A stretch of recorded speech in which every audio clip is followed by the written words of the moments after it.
Good morning guys, welcome sa channel. Galing kami sa event kahapon, mga puwet kami, ako 2 hours lang ang tulog. So nandito kami sa taunang event natin sa Subic Freeport. Ito ay under Felta Corporation. Fourth time ko na sa kanila, 4 straight years, hindi ako nagkakamali. Dito ito sa gymnasium, Lego competition siya. Tama ba? Lego competition siya ngayon, ano? Last year, robotics. Pero ngayon, more on Lego robotics pa rin siya. So, nag-set up kami dito ng 5 o'clock. Ang event ay mag-start daw ng 7. Tama. 2-hour setup. Natapos namin ng mahigit 1 oras lang. Wala pa kaming power supply dahil genset ang gagamitin dito. Hindi ko maintindihan kung bakit ayaw nilang magpagamit ng kuryente. Kaya tinatawanan na lang namin. Kasi ang gamit lang namin dito ay dalawang audio center na 315. Tapos meron kaming, nasaan yung YouTube namin? Nandun yung YouTube namin nakasampa sa bleachers. Hindi na kami nag-tripod dahil maraming mga mesa at upuan na nakadikit doon sa gilid. Kaya ang naisip kong paraan, ipatong na lang doon sa bleacher. Okay? Ang ilaw namin ay amber white lang, 2 per side. Tapos request nila, meron pa rin yung moving head. Yan. Kasi moving head parang robot din daw. Kaya request nila may ganyan pa rin. Kahit na sa taas lang siya nakatutok, pag ganon-ganon lang siya. Date as of recording this video is February 17. Kahapon hindi ko na i-vlog yung sariling event ko. Event ng anak ko, 7th birthday ni Gavin. 7 years din si Gavin Audio. So magkasing edad yung panganay ko at itong ating maliit na company. Sa kanya nakapangalan yung company, kaya yung ibang tawag sa akin Gavin, hindi po Gavin ang pangalan ko. Sa panganay ko siya nakapangalan. Meron tayong kasamang LED wall ngayon, nakapackage sila sa akin. Dalawa lang din sila, tapos kami 3 lang. Supposed to be 4 kami, pero nagbagi yung isa. Nagbagi yung isa, inindihan kami. Pero okay lang, ganoon talaga. Dapat handa tayo sa mga ganyang pagkakataon. So, habang inaantay namin yung power supply, mag-aalmusal muna kami. Ganito lang, sinangag, itlog at saka spam. Nakasupot na, hindi na ako nag-paper plate. Cowboy naman tayo. Time check tayo, 7:10, wala pa rin yung genset. Hindi ko alam paano usapan nila. Hindi kasi sa akin nakapackage yung genset. Wala tayong magagawa kasi ayaw magpagamit sa breaker ng kuryente nitong venue. So, antayin din ng client ang genset. So, rundown tayo kung ano yung setup namin ngayon. So, even yung LED wall, hindi pa nakapag-testing. Meron tayong dalawang BIM 260, dalawang audio center 315. Hindi na kami gaanong nakapag sinop ng mga wire. Okay na yan, total hindi naman kamukha ng mga social event ito na medyo maselan. Pagka ganitong mga sporting event minsan lang na pagkukulang na tayo sa oras, nagmamadali na tayo sa oras, yung mga wire na ganyan medyo hindi na natin na isisinop kagaya nung laging ginagawa natin. So Lumilights na amber white 2 per side. Ang connection niyan magmula doon sa DMX papunta dito,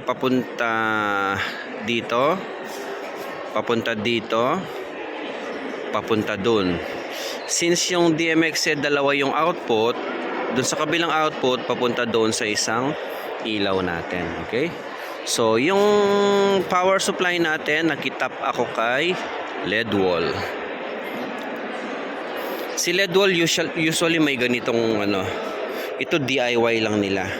Pero ideally ganun ang talaga ang specs ng power distro ng mga LED wall. Meron siyang 3 branches na ganyan na 16 amperes. At yung main nila 32. Ang laki, ganyan siya kalaki gobraso. Pero yung sa akin kasi 16 lahat. Ginawa kong 16 lahat ng akin. Main at saka yung mga branches ng distro dahil kaya naman hindi naman masyadong malaki yung system na meron ako. Oo. Hindi ko yun sinasadya sa inyo, hindi ko rin sinabing gayahin nyo. Pero sa akin, in 6 years, okay naman siya, workable naman siya, walang umiinit na mga kable, kayang-kaya kung ano yung mga gamit lang na ginagamit ko. Okay? So yung isa binigay sa atin, meron lang akong ginawang ganito. Maiksi lang siya na 1 meter, size 10. Tapos meron akong ganito. So naka-disable itong switch. Pinatay ko na yung switch na yan kasi maliit lang yung connection ng wire dyan. Kaya ang ginawa ko, from wire, nirekta ko na dito sa mga outlet niya. Maganda yung connection ng mga to. Nabili ko to surplus sa mga tiyanggi. Kaya ako mahilig ako magtiyanggi. Minsan may mga nabibili tayong mga abubot na kapakipakinabang sa atin. So parang nabili ko lang ng ano ito, 150.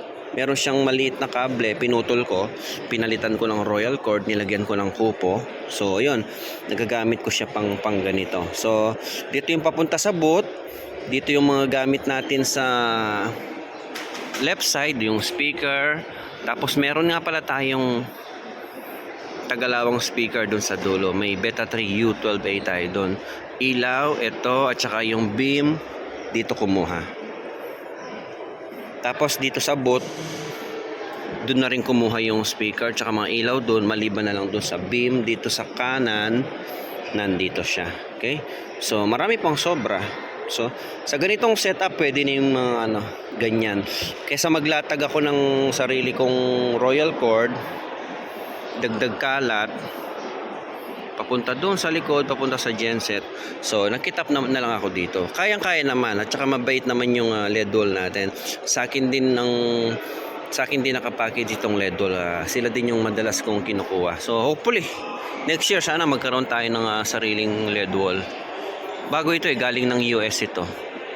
Kay Kuya Manny. Hindi ko na maalala kung ano yung sound system niya sa US, pero karamihan ng gamit niya dito sa Pinas, pinapadala niya lahat yon galing sa US. Tapos meron silang drum beater. Lapitan natin mamaya. So ito yung pangalan ng event. 13th First Lego League Philippines 2024. Dito yan sa Subic Bay Gymnasium.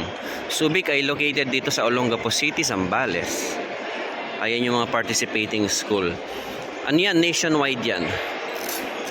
So, nagpe-prepare na yung mga participants, mga students yan.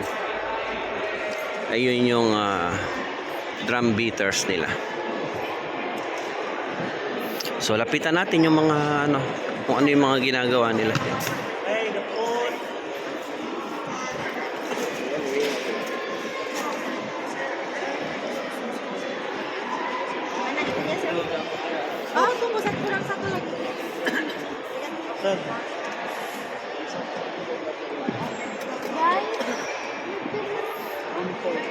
Ganda nitong nila, patungan ng TV.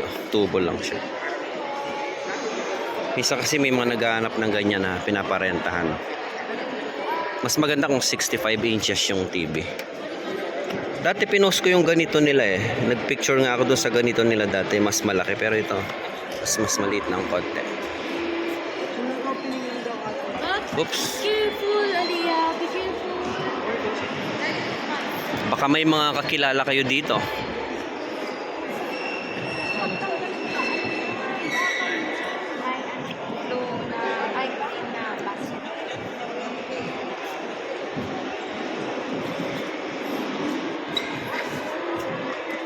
From what school kayo, kuya? National High School.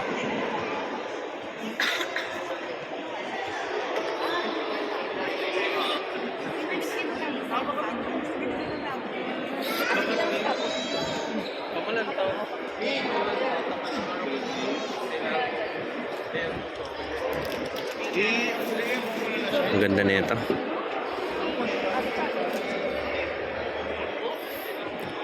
This one is from Bacolod.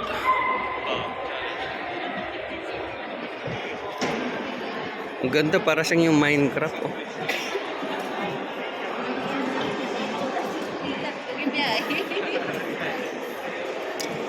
Nakakatuwa naman yung mga kanila. Ano ito?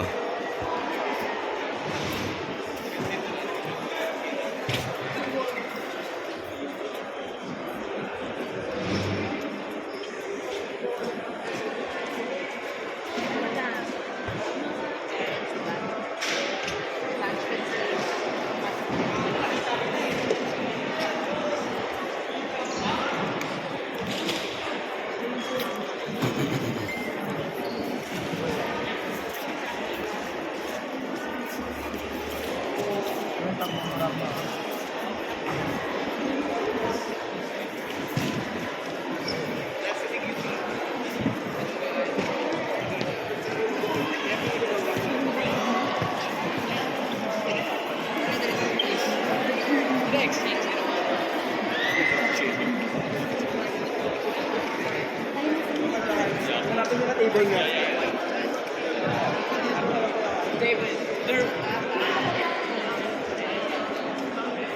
They're bringing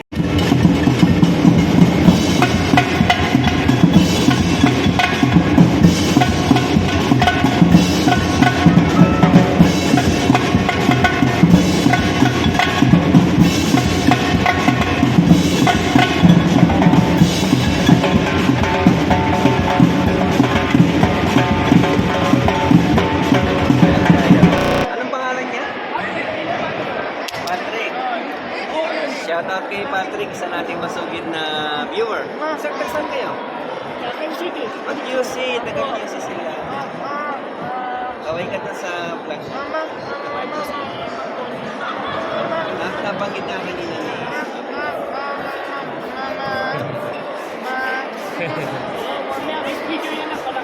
Gaga na mamaya, wala pa tayong generator. Genset.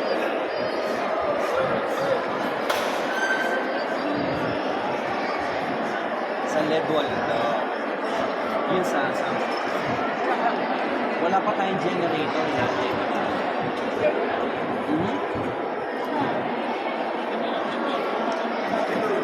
Bakit na? May video niya. Ayun o, ano? Galing. Tinuturo niya. Mahilig siya sa music din. Kay Ledwall, kay Ledwall. Electron. Sasakyan daw.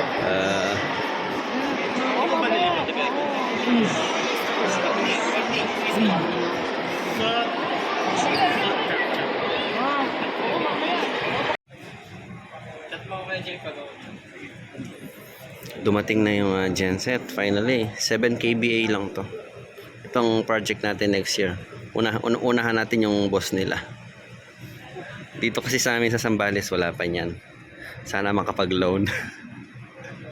Sabi ko sa inyo, marami akong alam na pwedeng ihanap buhay. Wala lang tayong maraming pera. Once again, coaches, kindly occupy the seats in front. Parents, get your best seats that you can get from our bleachers.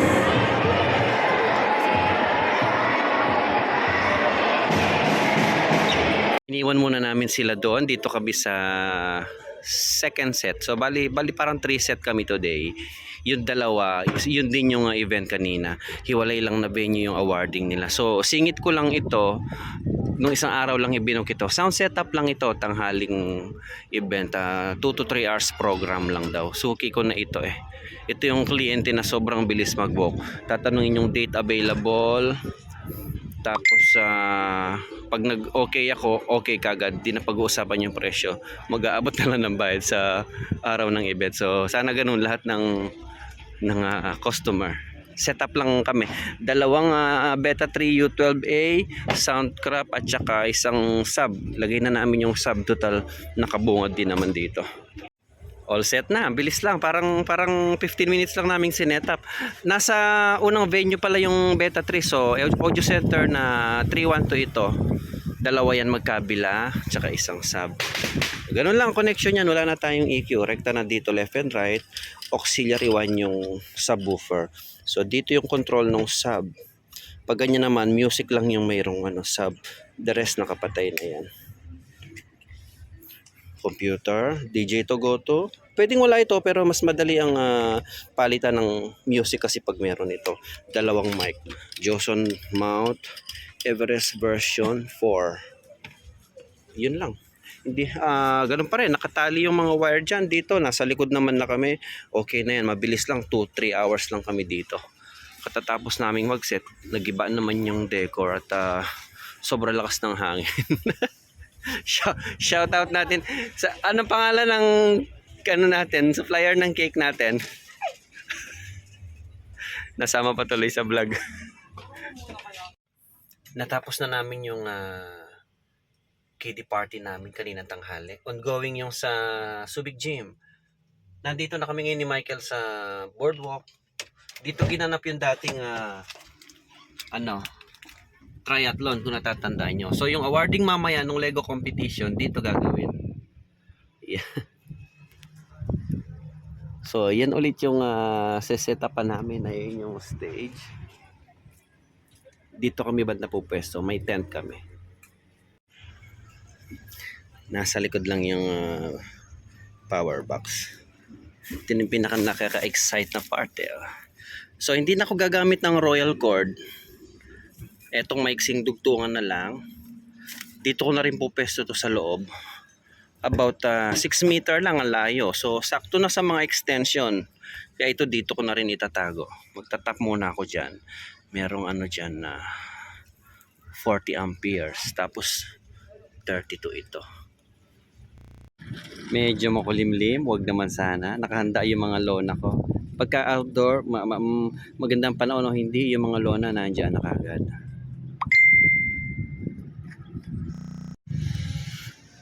Medyo nakakapagod yun.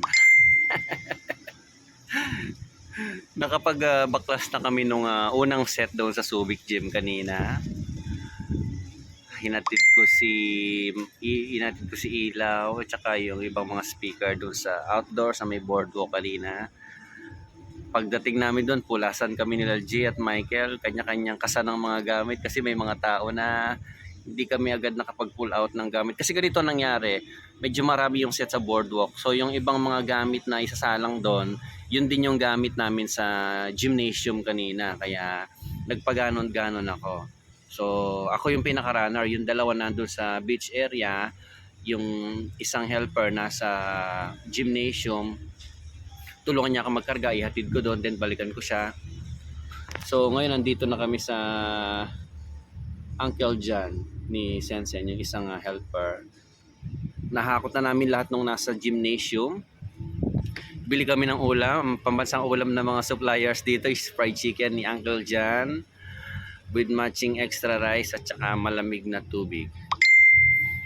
After nito, diretso na ako dun sa venue. Last set namin yung friendship night and awarding nung mga naglaro kanina. Nag-compete dun sa Lego competition kanina. So, all set naman na doon. Ang problema lang doon, sabay-sabay nag-aabot ng cellphone kasi nga may mga performance per schools. Parang may sasayaw, may kakanta. Kanya-kanyang abot ng cellphone. Ang masama dito, iba-iba yung connection ng cellphone.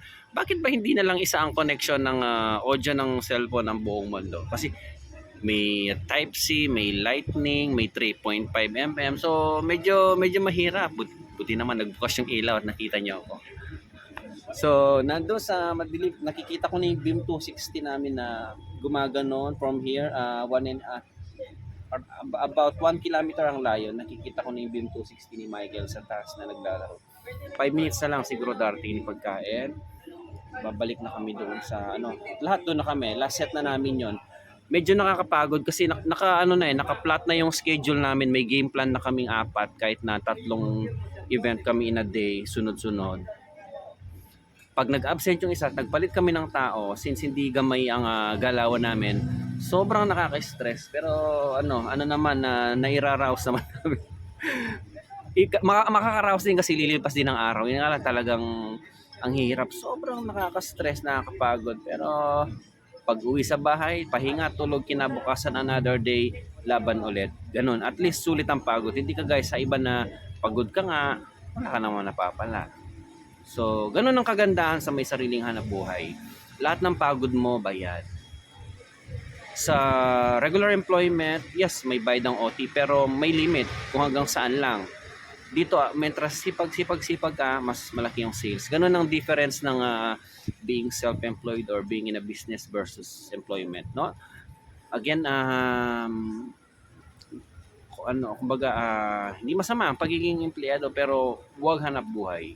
Matutong maghanap buhay mag-isa. Mas mas worthy, mas bayad lahat ng pagod, mas unlimited ang income, mentras masipag ka, mas malaki ang kita. Okay?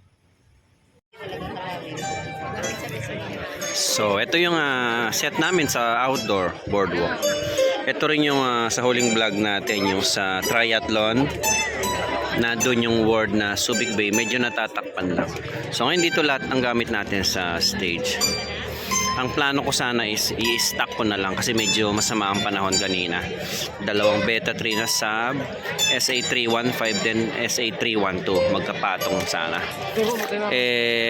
Dahil nga na-delay ang baklas namin doon sa kabila, nauna nang itinayo ito, dapat nandito nakalapag. So para lang malas malayo ang tunog itinaas na, inabang na to. So pagkakatid ko ng mga gamit kanina, kanya-kanyang tusok kami dyan, nandun monitor. Ang problema lang nasa baba sila. So bali wala yung monitor dahil nasa baba sila. I-suggest ko mamaya na sa taas na lang, lalo na kung solo na lang na ganyan. So yung ukulele niya walang input, kaya tinapatan na lang namin ng mic yan. Audible naman yan. So ayun ang mga bata.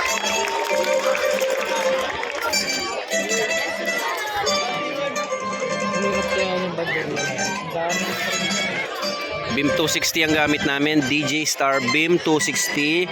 Supplier niyan si Angelo Martinez. Paki-search na lang kasi palagi na lang tinatanong, lagi ko naman binabanggit sa vlog natin yan. Itong aming mini pearl, wala pang tutorial yan kasi inaaral pa namin yan. Ayan. So, mas mama-maximize namin yan pag mas marami ng ilaw. Sa ngayon kasi dalawa pa lang ang beam. Di na nadagdagan ng mga beam natin. Mayroon na naman ang audience light, di pa nga nadagdagan yung beam natin. Ayan o. Nasimo tayo kahapon sa event ng anak ko. Sayang hindi natin na-vlog yung sariling event namin kahapon dahil ako ang punong abala. Ayun yung aming import, si Sensen. Ayan. Ito ang aking boss ngayon from Felta Multimedia. Yung LED wall sa akin din naka-package yan. Naka-live feed sila. Ayun. Para lang nakikita sa likod. Medyo maliwanag na ang panahon. Salamat naman, salamat. Pagka ganyan na pag ongoing ang event, ikot-ikutan nyo rin yung mga gamit nyo. Nandun yung boat, tas may mga malalayong gamit sa inyo, baka natitisod na yan, nakakalas na. So time to time silip-silipin nyo yung mga gamit. Hindi na kami gaanong nagsinop dito dahil medyo malayo naman. Unlike pag wedding, talagang kailangan malinis, madalas ang photo kasi dito wala naman masyadong photo. Medyo maluwag naman yung area, kaya okay lang yan, lalo na kung medyo nagmamadali pa kayo. Basta titignan nyo lang yung mga makakatisod tsaka yung mga gamit nyo, lalo na yung mga gamit sa likod-likod, baka mawala. Ayan. Punta natin yung power distributor natin dito.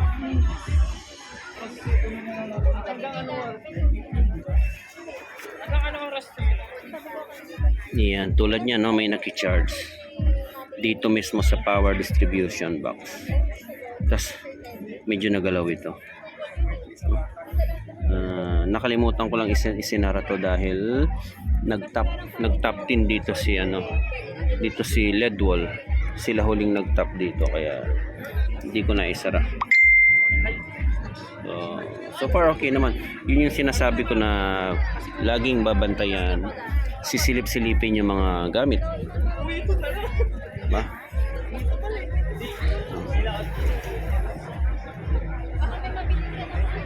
You were clueless as well. Sino ba talaga yung So, nasa pinakadulo na ako. So, all of us will be surprised and again, reminder to Very everyone, audible lang ang tunog. all of you Hindi are sobrang winners lakas, of hindi here. din So, naman once mahina. Again, let's give a big hand to all our delegates. Ilang packs ito? Wala akong idea kung ilang packs ito eh. Of course, to their coaches. Tingin ko nasa 1K din ito. Plus yung mga audience sa labas. And they really wanted you to be part of the 13th First Leg League Philippines. And of course, ang walang pagod natin mga parents. Let's give a big hand for our parents.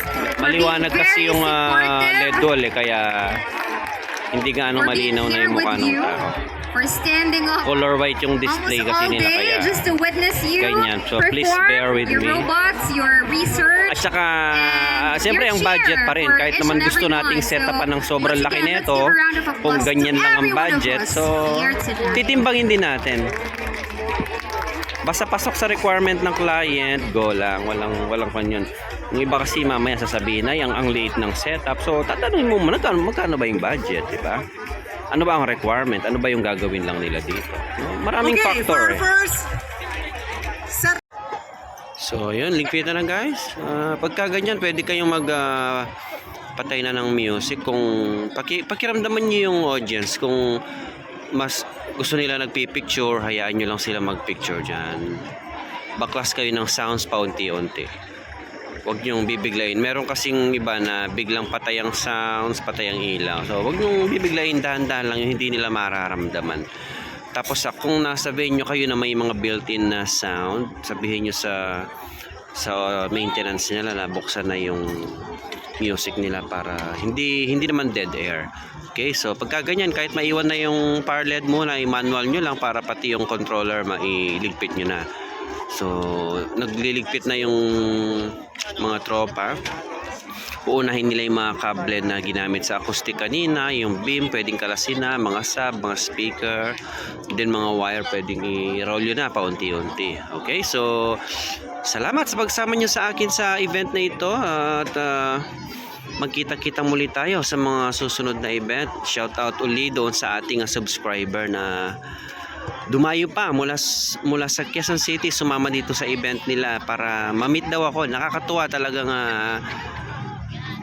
priceless yung ganoong moment. Isipin mo yung ganoong condition ng bata, talagang pina-follow niya yung mga video natin. Sabi ko nga doon sa parent niya kanina, kasi pagkuhan daw binibilan siya ng mga gamit mga gamit sa raon para kahit paano may binubuting-ting siya kagaya sa ginagawa ko. Sabi ko nga ganun pa man, ang importante masaya yung bata kahit paano sa ginagawa. Okay, so see you on our next event. Maraming salamat sa pagsama niyo sa amin.